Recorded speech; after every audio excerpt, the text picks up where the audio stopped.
Hey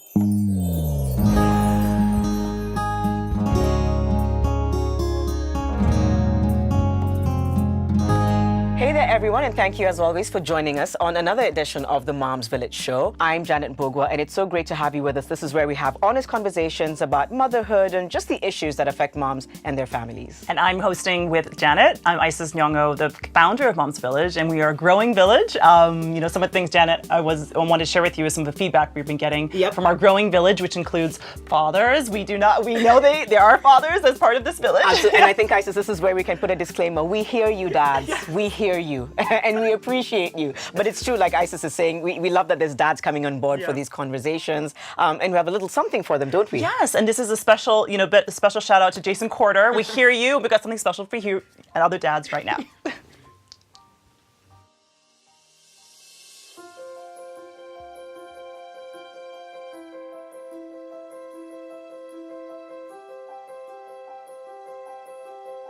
I feel happy, jubilated, and I'm very proud to be a father today. My first day as a father. I was blessed with a baby girl yesterday. That's my third kid. I'm feeling excited. Having a kid or a baby for the first time. It's a good virtues of life, being humble, respectful, and God-fearing. I would like to teach him to be a son of integrity. I pray for her. It's a journey. She's just begun. All I hope is that they're going to grow into God-fearing people. Her ambitions, of course, I won't come on her way. She has to decide her path, but just to direct her. When you want to become a father, let it be a sound decision that you've made and you're sure you want it to be. And that will be the best. When your family is comfortable and the mom is happy and the kid is happy, you'll have a happy family. And to the fathers, let's take our responsibilities, hold it. It's a responsibility bestowed upon us by God. It's not yours. It's God who's given you the responsibility.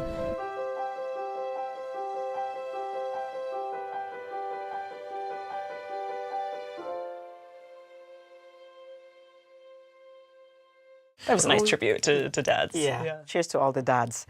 Now, today it's a topic that a lot of people find difficult to navigate, to discuss. We're talking about healing after trauma. For some people, trauma is very public, and for others, it's private. And it's at this point that we just want to take a moment to condole with the families of those who lost their children in the Moy Girls tragedy. No one should have to go through that. And a lot of parents are struggling to cope with it, their children and siblings as well. So we just want to take a moment to condole with them. And also to welcome our guests in studio. One of them is Dr. Carol. She's a psychologist who's helped children and their parents navigate some pretty traumatic experiences. And Ruth, who has dealt with trauma herself rather recently, and she's had the courage to come here today and share her story. So thank you both so much for being here. Thank you very much. Yeah, thank you. And I know, Carol, Doctor, there's so much that we need to get into in terms of trauma and the different types and maybe the ways in which to heal. But I'd love to take this opportunity, I think, to invite Ruth for you to share your story. What is it that you went through? Maybe I can just open the floor to you. I went through 2 types of trauma. I'm not sure how to place them, but I went through child loss and violence as well in the relationship. And so recent, I went into premature labor. I had twins at 26 weeks. And unfortunately, I lost one due to respiratory distress. But I was left with one little boy who turns 3 in a few months' time. Oh, wow. Yeah, that's amazing. Did you go through both events in the same year, or had one been, if you're talking about abuse in the relationship, had that been going on for a while? Yeah, abuse in the relationship had been going on for a while, in the pregnancy as well. So it started off about 4 years ago. And throughout the pregnancy, I can say, yeah. Did you tell anyone? I mean, how were you coping that you're pregnant, you're being abused? What were you doing during that time? Were you hiding away from people? Were you trying to reach out for help? Yes, I was. just a friend of mine knew about it, and that was way before I got pregnant. And she tried to talk to me out of it, but during that time, you just can't walk out. You need someone to talk you throughout the relationship, and it was very difficult. And I had to lie to my friends that it stopped. So I was really hoping it would stop. I could see change, or maybe I wanted to see change, and it didn't happen. So in the midst, I got pregnant, twins, and it was hectic. My pregnancy was not smooth at all, and the violence went through, and everybody tried talking me out. The people who knew, my very close friends, my family had no idea about it. And I understand your family, you're further away from, you're living not in the same place as your family as well? Yeah, my family lives in Mombasa. I came here because of school, and I settled down here because of work as well. Okay. Yeah. I don't know whether this is something you might be able to identify, but at what point did you realize, A, you're traumatized, this is something that's, you need to deal with, and then at what point did you decide, now is the time I need to seek for help? Did you know at what point you felt, this is going to destroy me? You know, that point of feeling traumatized by everything that happened? When I had the baby, and there was a time it happened, and my baby was asleep. And because of the arguments, the noise, he woke up, and he saw it all, and he was screaming and crying, and I don't know, I just looked in his eyes and I said, this is enough. And I called my cousin who was visiting a friend around the neighborhood. She came, helped me pack, and that's when I left. Okay. Like I said, the courage that for you to come here and talk to us, we want to really appreciate. We know it can't be easy. I don't know whether at this point, the doctor, you can just step in and maybe just your initial thoughts on, you deal with a lot of trauma, patients. Anything that you've picked up from Ruth's story so far? That's a lot to go through, again, in such a short time. And I can relate working with different clients. There's a lot of denial in terms of, okay, I'm in a relationship, I want it to work, and therefore let me stick it in. And like Ruth is saying, she hoped it was going to change.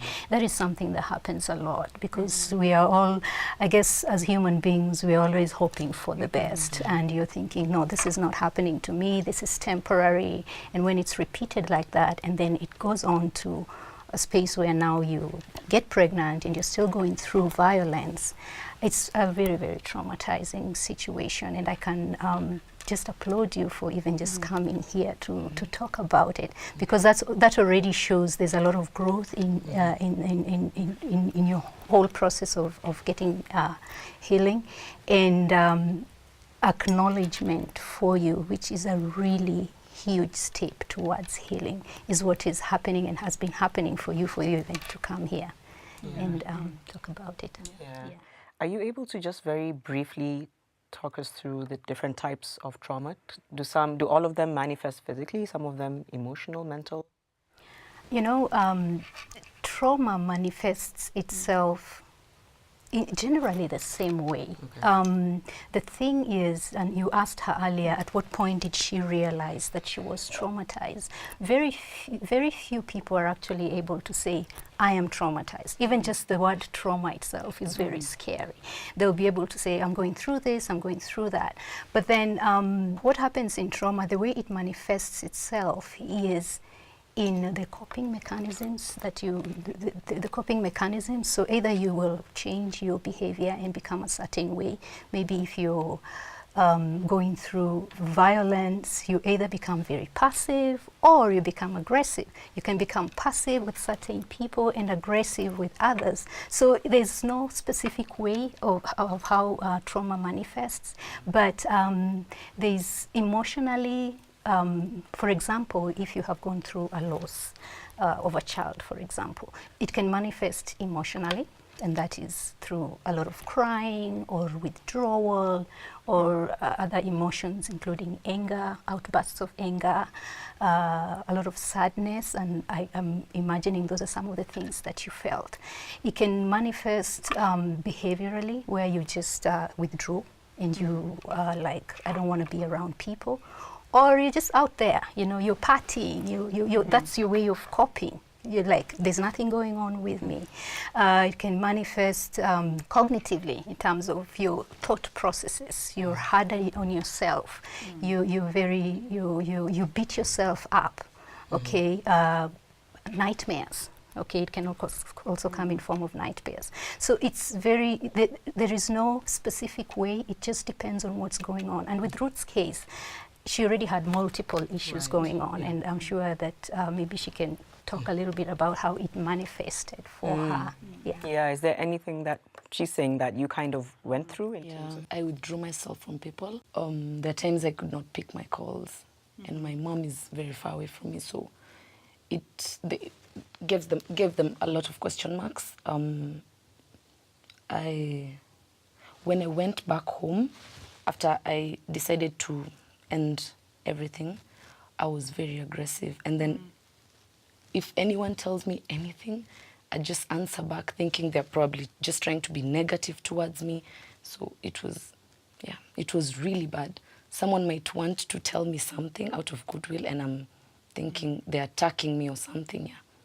So withdrawing, yes, that was before I left the relationship. And then after, when I went back home, and I just felt like everyone was attacking me and nobody was on my side. And nobody understood what I went through. So my brother was not understanding how I was in a violent relationship. And he once called me, and it wasn't so good. How then did you begin the healing process? At what point did you begin to feel like you were becoming Ruth again? I moved to my sister's place, still in Mombasa. Somehow, not somehow, I'm really attached to my niece. So I just moved to my sister's place with my son for about 4 months, and we used to go to church every Wednesday and Sunday. So praying, and it really helped me a lot, And being around them, they're very spiritual.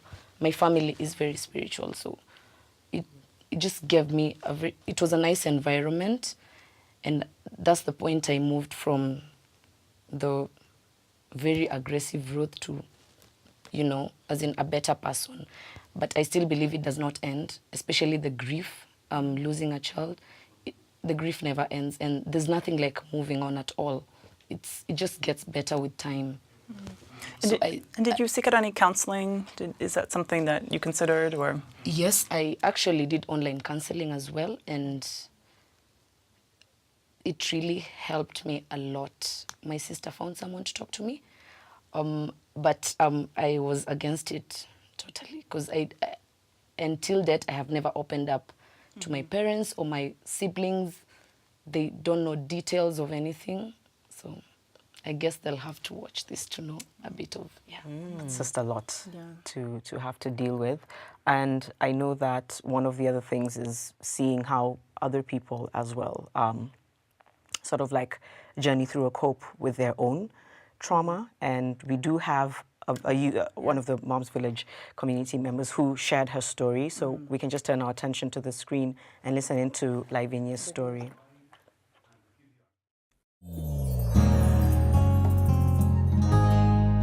My name is Lavinia Ogolla. This time last year, I developed complications at 24 weeks into my pregnancy. I developed a condition called eclampsia, which is high blood pressure, during which I lost my child. And this is my story. I was at home. I must have passed out, and going down, I hit my head on the wall and cracked my skull open. It took me straight into a coma. I woke up. I had no idea what was going on. I just know that I woke up in hospital about 7 weeks later. And that's where it all started for me. The I lost 7 weeks of my life in a coma, not knowing what was going on around me. I first just wanted to know what happened. Why am I here? Where am I? Is my baby okay? And my family, my fiance, they kept on just saying, you know, you need to get better first before we can talk about all these things. Just focus on your health and try and get better. At the back of my mind, I knew nothing was right. To find out that I'd lost my child at first, I didn't want to get out of this situation. When I looked around the hospital room, the beds around me, I saw people with worse conditions than what I was going through. That to me was an indication that I had been given a second chance. I left the ICU, the whole of my right side was paralyzed, and I was told it wasn't permanent. I was told to give it time, just did not know how much time. If I knew whether I would be okay, I realized that really depended on me, not a doctor's report or a statistic that I read online. Work on yourself, and I'm not saying maybe what worked for me will not work for somebody else, but talk to yourself and tell yourself that, self, we need to get out of this. It's happened, we need to deal with it, we need to find ways on how we can deal with it. Follow your intuition. Sometimes it works, sometimes it doesn't. And when it doesn't, always have that one person that you can go to and say, I tried, it didn't work. And it's okay if you tried and it did not work. And I have tried a lot of times and a lot of things have not worked. But like I said, it's a process, it's a journey, and eventually it will get better.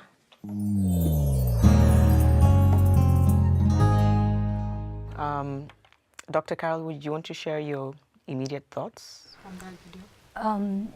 I get a lot from what she's saying. Again, thinking about trauma and how it manifests itself and how we respond. You know, we actually respond differently depending on our personalities, depending on whether it's a very public event or a private event. For example, right now with the Nairobi, Moi Girls Nairobi, it's such a public event and it's going to stretch for a while for them. I look at Lavinia and she what I see is resilience, and that's the beauty of the human spirit, is that there is always that fight to bounce back after something has happened. And she talked to herself and told herself, look, we've got to get past this. And that is very, very important for someone to get to that point. But different people actually take different amounts of time to get to that space. One of the things that really help is the support system that you have. Ruth talked about support system. She was able to move out and go to her sisters, and you know, you would go to church, you would pray, all those things that happen. That really, really makes a difference. Lavinia talks about that one person, okay, and probably those 2 or 3, several people. It's always important to be able to fall back on that and know that you can actually pull out of that.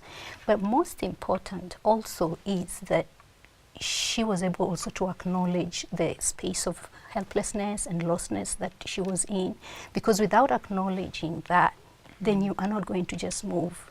The process, you will not complete the process. You find yourself going back. So it is important that you as a person, you also acknowledge where you are, the emotions that you're going through. Sit in them for a while. You actually sit in your pain. It's important for you to learn to sit in your pain and say, the way you're saying, self, you'll get over it. Self, I'm feeling angry right now. I'm feeling guilty right now. I'm angry at God. I'm angry at the person the medical practitioner who didn't do what they needed to do. I'm angry at this man who beat me up and ruined me, you know, and ruined part of my life. So it's important as part of moving on to also acknowledge that. As you're talking to self about moving on, also talk to self about what's going on right now and the reality of the pain that you're going through. That will actually move you forward faster than trying to deny what is going on. It's powerful. That's a powerful thing to share. Yeah. Just one thought I had, Dr. Carol, and a question for you is, kind of, you might go back, there might be these cycles, and so is that a normal part of a process, and is it, you know, often you think process is going just in one direction, but it seems like it's normal to have cycles of... That's correct. It's normal to go back, and actually it's important to go back and forward. But it's also good to note that this bout of crying is not as bad as the one I had last week. Okay, this level of being low is not as bad as the one I had last week. I work with clients who tell me, I've been okay, I've been fine, so why am I going back?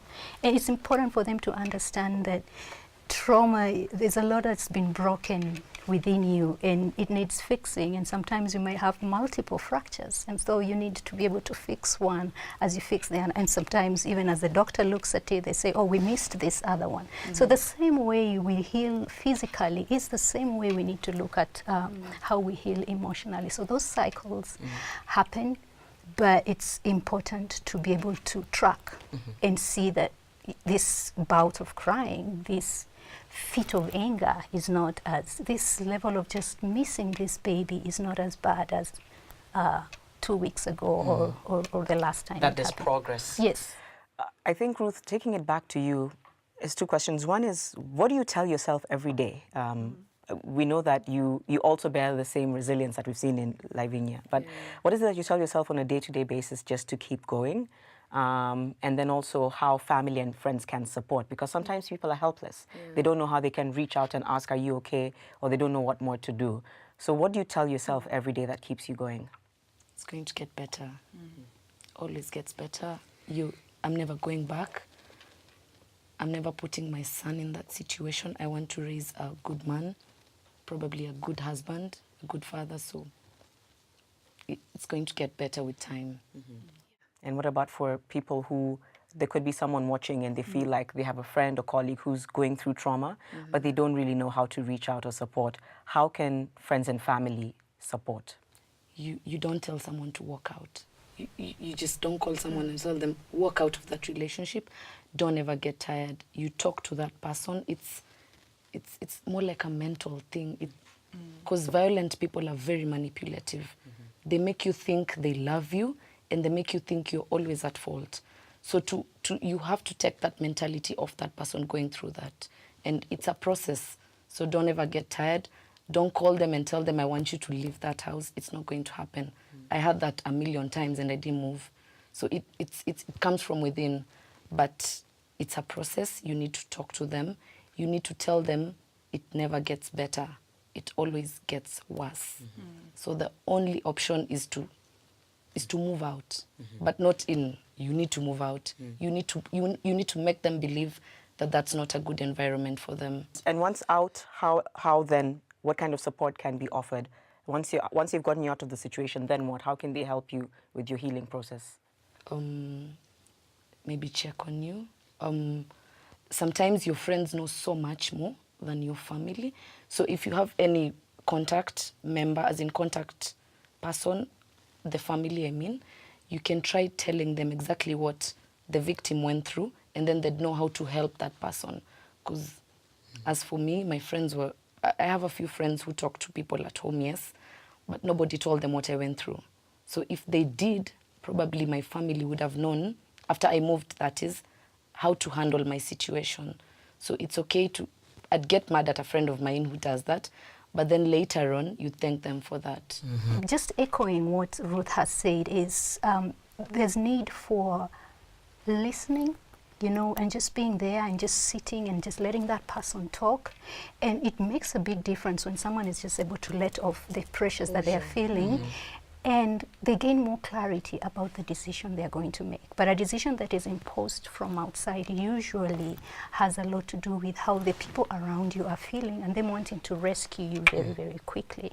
Even when it comes to issues of grief, we're uncomfortable when someone is crying too much. So we're like, what do we do? What do we do? I get a lot of parents call. Stay strong. Yeah, exactly. Stay strong. Right. You know, because we ourselves are uncomfortable with all this crying and all this showing of emotions. And if we are able to just understand that that is such a vital part of the whole process of healing, then we will allow ourselves to be uncomfortable just for a few moments so that that person can cross that bridge. And that's what sometimes brings back the cycle. When you're not able to experience fully the down part, then you're pushed forward because there's all this pressure of people around you. They want you to move forward, but then because you didn't complete it, you find yourself again going back into cycles that are problematic. There are those cycles that are normal, but there are also cycles that are problematic, especially when you the people around you are pushing you to be okay for themselves. All right. Yeah. And I think we can ask, and Isis brought it up earlier, which was asking you about counseling.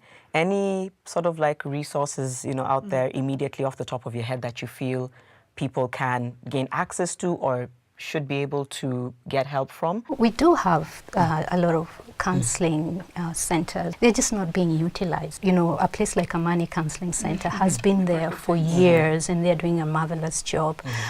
Using organizations, professional organizations, going through professional organizations such as the Kenya Psychological Association, the Kenya Counselors and Psychologists Association, I would direct people there, because then they have a database of who is actually licensed, who is doing the right thing, because again we have a lot of those who have just been trained and, you know, out of a good heart they're trying to help, but maybe the level of training is not as specialized. Right. So going through the counseling organizations, the professional organizations, they do have a whole database. Okay. And I think we'll be able to list them for people to see some of those contacts. We'll definitely do that, you know, as a part of the close of the show for online additional resources. And it was interesting you mentioned you had some online counseling. Just curious if you want to share a bit more. Was that somebody who was based here, or were they? It's for domestic victims who've gone through domestic violence. So you sign up and there's a professional counselor. You write your story. People advise you, just members first, and then there's the professional counselor. There's an option of giving out your email address if you feel you need more closure. It's a very nice platform. There's also Vincentian Prayer House, gives counseling too. Very, very, very nice, and I think it's free. Okay. Monday to Thursday, 9 to 2 p.m. in Lavington and Thika. Gosh, we just really want to, you know, thank you for sharing your story, for your courage. And I think you're going to help a lot of people realize that they're able to, there's life beyond trauma. I think we've mentioned that it's a process and it's healing. So thank you so much. And thank you, Doctor. Thank you for your insight and your thoughts. And certainly I would encourage everyone to share in the Facebook feed or even inbox us of other resources that you know about that can be helpful, or questions if you want to have more specific questions around this. And we'd be happy to see, you know, just try to bring as many resources together around different topics, you know, different ways to handle trauma, because there's so many, you know, different types as well. Right, exactly. So thank you both, and thank you for watching the Moms Village show. Thank you.